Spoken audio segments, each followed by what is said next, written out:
আল্লাহক সুঁৱৰি থাকোঁতেই আহিল হাৰ্ট এটেক।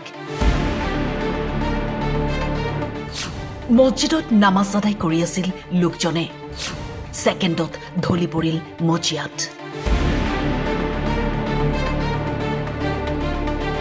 এই ঘটনা গাজিয়াবাদৰ।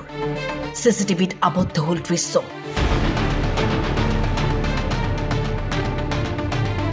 মুৰাদনগৰৰ মছজিদত ব্যক্তিজনে নীৰৱে আল্লাহক সুঁৱৰি নামাজ আদায় কৰি আছিল, কিন্তু মুহূৰ্ততে তেওঁ ঢলি পৰি চটফটাই থাকে। দেখি দৌৰ মাৰি আহিল কেইবাজনো লোক।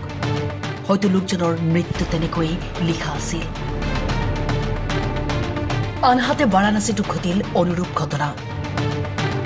ৱৰ্কআউট কৰি থকা সময়তে ৩২ বছৰীয়া যুৱকজনে জিমত মূৰৰ বিষ অনুভৱ কৰে। লগে লগে তেওঁ বহি লৈ এখন বেঞ্চত। কাষতে অন্য কেইবাজনো লোকে নিজৰ ৰুটিন মতে ৱৰ্কআউট কৰি আছিল।